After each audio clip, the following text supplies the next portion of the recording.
నిన్నటి తరం పురాణాల్లోని వారణాసిని కేవలం ముక్తినిచ్చే పుణ్యక్షేత్రంగా చూస్తే, నేటి తరం సినిమాలు అదే నగరాన్ని మిస్టరీ, సైన్స్ మరియు యాక్షన్ కలిసిన ఒక మ్యాజికల్ హబ్ గా ఆవిష్కరిస్తున్నాయి.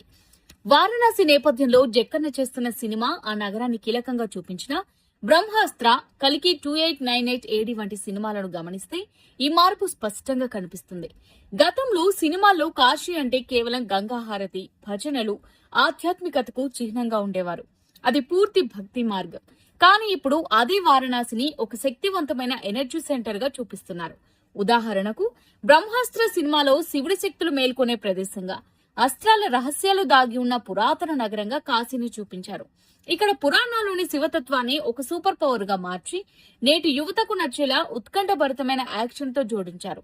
అవును, ఇది ఖచ్చితంగా సరైన పద్ధతే. ఎందుకంటే వారణాసికి వేల ఏళ్ల చరిత్ర ఉంది. ఆ వైభవాన్ని నేటి విఎఫ్ఎక్స్ టెక్నాలజీతో చూపిస్తేనే అది అంతర్జాతీయ స్థాయి సినిమాలకు ధీటుగా ఉంటుంది. ఒక సామాన్య కుర్రాడు కాశీ వీధుల్లో తిరుగుతూ తనలోని దైవిక శక్తులను తెలుసుకోవడం అనే అంశం. ఇక ఉదాహరణకు కార్తికేయ 2 సినిమా ప్రేక్షకులకు అద్భుతమైన థ్రిల్ నిస్తుంది. ఇది మన సంస్కృతిని గౌరవిస్తూనే వినోదాన్ని పంచుతుంది. పురాణాలు చెప్పే లయకారుడు శివుడు అనే గంభీరమైన భావనను నేటి సినిమాలు అద్భుతమైన విజువల్స్ ద్వారా కళ్లకు కడుతున్నాయి.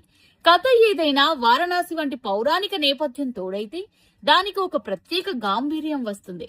మోడర్న్ ఎంటర్టైన్మెంట్ మన పురాణాలను పక్కన పెట్టడం లేదు, పైగా వాటిని మరింత గొప్పగా, ఆకర్షణీయంగా ప్రపంచ వేదికపైకి తెస్తోంది అని అనడంలో ఎటువంటి సందేహం లేదు.